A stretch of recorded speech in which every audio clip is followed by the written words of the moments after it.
Usually momos ಅಂದರೆ ಮೈದಾದಲ್ಲಿ ಮಾಡ್ತಾರೆ, ಆದರೆ ಇವತ್ತು ನಾನು ಒಂದು ಆರೋಗ್ಯಕರವಾದಂತಹ ಮೈದಾ ಉಪಯೋಗ ಮಾಡದೆ ಮಾಡುವಂತಹ ಒಂದು ಮೋಮೋಸ್ ರೆಸಿಪಿನ ಮಾಡಿ ತೋರಿಸ್ತಾ ಇದ್ದೀನಿ. ಹಾಗೆಯೇ ಆ ಬಾಯಿ ನೀರೂರಿಸುವಂತಹ ಒಂದು ಕೆಂಪು ಚಟ್ನಿ ಇದೆ ಅಲ್ಲ, ಅದನ್ನು ಕೂಡ ಮಾಡಿ ತೋರಿಸ್ತಾ ಇದ್ದೀನಿ. ಹಾಗಾದರೆ ತಡ ಮಾಡದೆ ಈ ಎರಡು ರೆಸಿಪಿನ ಇವಾಗ ನಾವು ಚೆಕ್ ಮಾಡೋಣ. ಈ ನೋ ಮೈದಾ ಚಿಕನ್ ಮೋಮೋಸ್ ಮಾಡ್ಕೊಳ್ಳೋದಕ್ಕೆ ಇಲ್ಲಿ 300 ಗ್ರಾಮ್ನಷ್ಟು ಚಿಕನ್ನ ನಾನು ಚೆನ್ನಾಗಿ ತೊಳೆದು ತಗೊಂಡಿದ್ದೀನಿ. ಬೋನ್ಲೆಸ್ ಚಿಕನ್ ತಗೋಬೇಕು. ಇದನ್ನು ಒಂದು ಮಿಕ್ಸಿ ಜಾರಿಗೆ ಹಾಕಿ ಸ್ವಲ್ಪ ಕೊತ್ತಂಬರಿ ಸೊಪ್ಪು, ಒಂದು 2 ಹಸಿಮೆಣಸಿನಕಾಯಿ ಹಾಕಿ ಇದನ್ನು 20 ಸೆಕೆಂಡ್ ಮಾತ್ರ ರುಬ್ಕೋಬೇಕು. ಈ ಥರ ರುಬ್ಕೊಂಡಾದ್ಮೇಲೆ ಇಲ್ಲಿ ನೋಡಿ ಒಂದು ಈರುಳ್ಳಿನ ನಾನು ತಗೊಂಡಿದ್ದೀನಿ, ಮೀಡಿಯಮ್ ಸೈಜ್ ಇದು. ಇದನ್ನು ಆದಷ್ಟು ಸಣ್ಣದಾಗಿ ಹೆಚ್ಕೋಬೇಕು. ಇದ್ರ ಜೊತೆಗೆ ಒಂದು 2 ಹಸಿಮೆಣಸಿನಕಾಯಿನ ಕೂಡ ಸಣ್ಣದಾಗಿ ಹೆಚ್ಕೋಬೇಕಾಗುತ್ತೆ. ಆಲ್ರೆಡಿ ನಾವು 2 ಚಿಕನ್ ಜೊತೆ ಹಾಕಿದ್ದೀವಿ. ಸೊ ಒಂದು 5 ರಿಂದ 6 ಬೆಳ್ಳುಳ್ಳಿ ಹೆಸಲನ್ನು ಹೆಚ್ಕೋಬೇಕು. ಸ್ವಲ್ಪ ಕೊತ್ತಂಬರಿ ಸೊಪ್ಪು, ಹಾಗೆಯೇ ಮೋಮೋಸ್ ಅಂದರೆ ಅದಕ್ಕೆ ಸ್ವಲ್ಪ ನಾವು ಎಲೆಕೋಸನ್ನು ಹಾಕಿದರೆ ತುಂಬ ಚೆನ್ನಾಗಿರುತ್ತೆ. ಪರಿಮಳನೂ ಚೆನ್ನಾಗಿರುತ್ತೆ, ಟೇಸ್ಟ್ ಕೂಡ ಚೆನ್ನಾಗಿರುತ್ತೆ. ಸೊ ಇದನ್ನೆಲ್ಲದನ್ನು ಹೆಚ್ಕೊಂಡಾದ್ಮೇಲೆ ಒಂದು ಬಾಣಲೆನ ಬಿಸಿ ಮಾಡಿಕೊಂಡು ಇದಕ್ಕೆ 2 ಟೇಬಲ್ ಸ್ಪೂನಷ್ಟು ಇಲ್ಲಿ ನಾನು ಎಣ್ಣೆನ ಹಾಕ್ಕೊಳ್ತಾ ಇದ್ದೀನಿ. ಎಣ್ಣೆ ಹಾಕಿ ಅದಕ್ಕೆ ಬೆಳ್ಳುಳ್ಳಿನ ಹಾಕಿ ಹೈ ಫ್ಲೇಮಲ್ಲಿ ಒಂದು 20 ರಿಂದ 30 ಸೆಕೆಂಡ್ ಇದನ್ನು ಚೆನ್ನಾಗಿ ನಾವು ಫ್ರೈ ಮಾಡ್ಕೋಬೇಕು. ಅದಾದಮೇಲೆ 1 ಟೀ ಸ್ಪೂನಷ್ಟು ಮನೆಯಲ್ಲೇ ಮಾಡಿರುವಂತಹ ಶುಂಠಿ ಬೆಳ್ಳುಳ್ಳಿ ಪೇಸ್ಟ್ ಹಾಕಿ ಅದರದ್ದು ಹಸಿ ಸ್ಮೆಲ್ ಹೋದ್ಮೇಲೆ ನಾವು ಹೆಚ್ಕೊಂಡಿರುವ ಈರುಳ್ಳಿಯಲ್ಲಿ ಅರ್ಧ ಭಾಗದಷ್ಟು ಇದಕ್ಕೆ ಹಾಕ್ಕೊಂಡು, ಹಾಗೆಯೇ ಎಲೆಕೋಸು ಅದ್ರ ಜೊತೆಗೆ ಹಸಿಮೆಣಸಿನಕಾಯಿ ಏನಿದೆ ಅದನ್ನು ಕೂಡ ಹಾಕ್ಕೊಂಡು ಆ ಎಲೆಕೋಸು ಬಾಡೋ ತನಕ ನಾವು ಇದನ್ನು ಒಂದು 2 ರಿಂದ 3 ನಿಮಿಷ ಫ್ರೈ ಮಾಡ್ಕೋಬೇಕು. ಅದಾದಮೇಲೆ 1 ಟೀ ಸ್ಪೂನಷ್ಟು ಇಲ್ಲಿ ನಾನು ಸೋಯಾ ಸಾಸ್ ಹಾಕ್ಕೊಳ್ತಾ ಇದ್ದೀನಿ. ಒಂದು 1/4 ಚಮಚದಷ್ಟು ಉಪ್ಪನ್ನು ಸೇರಿಸ್ಕೊಳ್ತಾ ಇದ್ದೀನಿ. ಇದು ಫಿಲ್ಲಿಂಗ್ಗೆ ಆಗಿರೋದ್ರಿಂದ ಜಾಸ್ತಿ ಉಪ್ಪನ್ನು ಇಲ್ಲಿ ಸೇರಿಸ್ಕೋಬೇಡಿ, ರುಚಿ ಹಾಳಾಗ್ಬಿಡುತ್ತೆ. ಇದೆಲ್ಲದನ್ನು ಮಿಕ್ಸ್ ಮಾಡ್ಕೊಂಡಾದ್ಮೇಲೆ ನಾವು ತಗೊಂಡಿರುವಂತಹ ಚಿಕನ್ನ, ಅದ್ರ ಜೊತೆಗೆ ಉಳಿದಿರುವಂತಹ ಈರುಳ್ಳಿ, ಸ್ವಲ್ಪ ಕೊತ್ತಂಬರಿ ಸೊಪ್ಪು ಏನು ಕಟ್ ಮಾಡಿ ಇಟ್ಕೊಂಡಿದ್ದೀವಿ ಅದೆಲ್ಲದನ್ನು ಸೇರಿಸ್ಕೊಂಡು ಇವಾಗ ಮಿಕ್ಸ್ ಮಾಡ್ತಾ ನೀವು ಫ್ಲೇಮ್ನ ಆಫ್ ಮಾಡ್ಕೋಬೇಕು. ನಮಗೆ ಇವಾಗ ಚಿಕನ್ನ ಬೇಯಿಸ್ಕೊಳ್ಳೋಕ್ಕಿಲ್ಲ, ನಾವು ಆಮೇಲೆ ಸ್ಟೀಮ್ ತೆಗೆಯೋದ್ರಿಂದ ಇವಾಗ ಚಿಕನ್ ಏನು ಬೇಯಬೇಕು ಅಂತಿಲ್ಲ. ಅದನ್ನು ನಾವು ಚೆನ್ನಾಗಿ ಮಿಕ್ಸಿಯಲ್ಲಿ ರುಬ್ಬಿದ್ದೀವಿ, ಅದು ಬೇಗ ಬೆಂದುಬಿಡುತ್ತೆ. ಇಲ್ಲಿ ನೀವು ಬೇಯಿಸ್ಕೊಂಡ್ರೆ ಅದೆಲ್ಲ ಬುರ್ಜಿ ಥರ ಆಗಿಬಿಡುತ್ತೆ. ಎಗ್ ಬುರ್ಜಿ ನೋಡಿರ್ತೀರ ನೀವು, ಆ ಥರ ದೊಡ್ಡ ದೊಡ್ಡ ಪೀಸ್ಗಳಾಗುತ್ತೆ. ಅದನ್ನು ನಿಮಗೆ ಮ್ಯಾಶ್ ಮಾಡೋದು ತುಂಬಾ ಕಷ್ಟ ಆಗುತ್ತೆ. ಅದಕ್ಕೋಸ್ಕರ ಇಲ್ಲಿ ಬೇಯಿಸ್ಕೊಳ್ಳೋದು ಬೇಡ. ಜಸ್ಟ್ ಅದನ್ನು ಒಂದು ಸಲ ಮಿಕ್ಸ್ ಮಾಡಿಕೊಂಡ್ರೆ ಈ ಫಿಲ್ಲಿಂಗ್ ಇವಾಗ ನಮಗೆ ರೆಡಿಯಾಗಿದೆ. ಇದಾಯಿತು ಮೋಮೋಸ್ಗೆ ಬೇಕಾದಂತಹ ಸ್ಟಫಿಂಗ್. ಇವಾಗ ನಾನು ಒಂದು ಕೆಂಪು ಚಟ್ನಿನ ಕೆಲವೇ ಸಾಮಗ್ರಿಗಳನ್ನು ಹಾಕಿ ಮಾಡ್ತಾ ಇದ್ದೀನಿ. ಇದು ಮೋಮೋಸ್ ಜೊತೆಗೆ ಮಾತ್ರ ಅಲ್ಲ, ಅಕಸ್ಮಾತ್ ಎಲ್ಲಾದರೂ ಈ ಚಟ್ನಿ ಉಳಿದ್ರೆ ನೀವು ಮರುದಿನ ದೋಸೆ ಜೊತೆ ಕೂಡ ಸವಿಬಹುದು. ದೋಸೆಗೆ, ಮಸಾಲೆ ದೋಸೆಗೆಲ್ಲ ಮೇಲೆ ಏನು ಕೆಂಪು ಚಟ್ನಿ ಹಚ್ತಾರೆ ಅದೇ ಥರ ಈ ಚಟ್ನಿನ ಕೂಡ ಹಚ್ಕೊಂಡು ನೀವು ತುಂಬ ಚೆನ್ನಾಗಿ ದೋಸೆನ ಸವಿಬಹುದು. ಈ ಕೆಂಪು ಚಟ್ನಿ ಮಾಡ್ಕೊಳ್ಳೋದಕ್ಕೆ ಇಲ್ಲಿ ನಾನು 2 ಟೊಮೆಟೊಗಳನ್ನು ತಗೊಂಡಿದ್ದೀನಿ. ಒಂದು ದೊಡ್ಡ ಸೈಜ್ ಟೊಮೆಟೊ ತಗೊಂಡಿದ್ದೀನಿ, ಒಂದು ಸಣ್ಣ ಸೈಜ್ ಟೊಮೆಟೊ. ಹಾಗೆಯೇ ಹುಳಿನ ಬ್ಯಾಲೆನ್ಸ್ ಮಾಡೋಕ್ಕೋಸ್ಕರ ಒಂದು ನಾಟಿ ಟೊಮೆಟೊ ಹಾಕ್ತಾ ಇದ್ದೀನಿ, ಒಂದು ಫಾರಮ್ ಟೊಮೆಟೊನ ಹಾಕ್ತಾ ಇದ್ದೀನಿ. ಇದನ್ನು ಕಟ್ ಮಾಡ್ಕೊಂಡು ಹಾಕಿ, ಹಾಗೆಯೇ ಒಂದು 5 ಬ್ಯಾಡಗಿ ಮೆಣಸುಗಳನ್ನು ಹಾಕ್ಕೋಬೇಕು. ಇದ್ರ ಜೊತೆಗೆ ಒಂದು 10 ಎಸಳು ಬೆಳ್ಳುಳ್ಳಿ, ಅರ್ಧ ಗ್ಲಾಸ್ನಷ್ಟು ನೀರನ್ನು ಹಾಕಿದರೆ ಸಾಕು. ಇದನ್ನು ಹಾಕಿ ಇದನ್ನು 4 ನಿಮಿಷ ನಾವು ಚೆನ್ನಾಗಿ ಬೇಯಿಸ್ಕೋಬೇಕಾಗುತ್ತೆ. ಇಲ್ಲಿ ನಿಮಗೆ ಅಕಸ್ಮಾತ್ ಸ್ವಲ್ಪ ಖಾರ ಜಾಸ್ತಿ ಬೇಕು ಅಂದರೆ ಒಂದು 2 ಬ್ಯಾಡಗಿ ಮೆಣಸುಗಳನ್ನು ಕಮ್ಮಿ ಮಾಡಿ ಒಂದು 2 ಗುಂಟೂರು ಮೆಣಸುಗಳನ್ನು ನೀವು ಸೇರಿಸ್ಕೋಬಹುದು.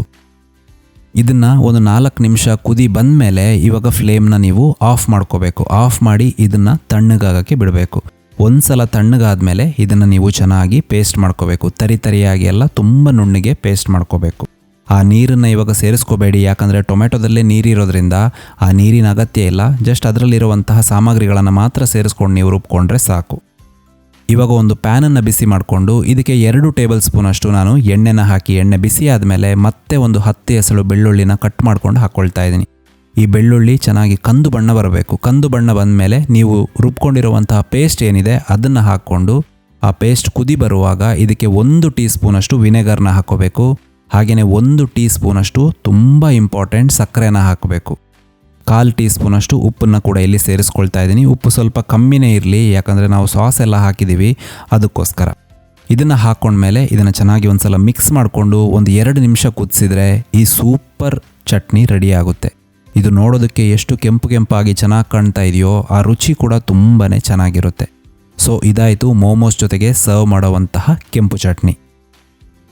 ಇವಾಗ ಆ ಔಟರ್ ಲೇಯರ್ ಮಾಡ್ಕೊಳ್ಳೋದಕ್ಕೆ ಇಲ್ಲಿ 1 ಕಪ್ನಷ್ಟು ಮೀಡಿಯಮ್ ರವೆನ ನಾನು ಒಂದು 30 ಸೆಕೆಂಡ್ಗಳ ಕಾಲ ರುಬ್ಕೊಂಡು ಪೌಡರ್ ಮಾಡ್ಕೊಂಡಿದ್ದೀನಿ. ಹಾಗೆಯೇ ಇದಕ್ಕೆ ಒಂದು 1/4 ಕಪ್ನಷ್ಟು ಇಲ್ಲಿ ನಾನು ಗೋಧಿ ಹಿಟ್ಟು, ಹಾಗೆಯೇ ಸ್ವಲ್ಪ ಉಪ್ಪನ್ನು ಹಾಕ್ತಾಯಿದ್ದೀನಿ.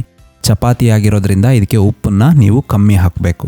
ಒಂದು ಸಲ ಎಲ್ಲದನ್ನು ಮಿಕ್ಸ್ ಮಾಡ್ಕೊಂಡಾದಮೇಲೆ ಇದಕ್ಕೆ ಒಂದು ಅರ್ಧ ಕಪ್ನಷ್ಟು ನನಗೆ ನೀರು ಬೇಕಾಯಿತು. ಕರೆಕ್ಟಾಗಿ ಅರ್ಧ ಗ್ಲಾಸ್ ನೀರು ಹಾಕಿದರೆ ಸಾಕು. ಇದನ್ನು ಹಾಕ್ಕೊಂಡು ನಾವು ಚಪಾತಿ ಏನು ಮಾಡ್ತೀವಿ ಆ ಹಿಟ್ಟಿಗಿಂತ ಸ್ವಲ್ಪ ತೆಳುವಾಗಿನೇ ಇದನ್ನು ನಾದ್ಕೋಬೇಕು. ಯಾಕಂತ ಹೇಳಿದರೆ ಇದು ರವೆ ಆಗಿರೋದ್ರಿಂದ ಆದಷ್ಟು ಆ ನೀರನ್ನು ಎಳ್ಕೊಳ್ಳುತ್ತದು.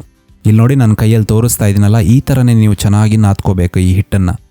ಇದನ್ನು ನಾದ್ಕೊಂಡಾದ್ಮೇಲೆ ಒಂದು 15 ನಿಮಿಷ ನಾವು ಒಂದು ತೇವ ಇರುವಂತಹ ಬಟ್ಟೆನ ಮುಚ್ಚಿ ಅದನ್ನು ಬಿಟ್ಬಿಡಬೇಕು. 15 ನಿಮಿಷ ಆದಮೇಲೆ ಆ ಹಿಟ್ಟು ನೀವು ನೋಡ್ಬೋದು ಇನ್ನೂ ಅದು ಸಾಫ್ಟ್ ಆಗಿದೆ. ಇದನ್ನು ಯಾಕೆ ಈ ಥರ ಮಾಡಿದೆ ನಾನು ಅಂತ ಹೇಳಿದರೆ, ಆ ಮೈದಾದಲ್ಲಿ ಮಾಡಿದರೆ ಏನು ಟೆಕ್ಸ್ಚರ್ ಬರುತ್ತೆ, ಏನು ಟೇಸ್ಟ್ ಬರುತ್ತೋ ಅದೇ ಥರ ಆಗುತ್ತೆ. ನೀವು ಖಂಡಿತವಾಗ್ಲೂ ಹೇಳೋಕ್ಕಾಗಲ್ಲ ಇದು ಮೈದಾದಲ್ಲಿ ಮಾಡಿರೋದು ಅಥವಾ ಇದು ರವೆಯಲ್ಲಿ ಮಾಡಿರೋದು ಅಂತ.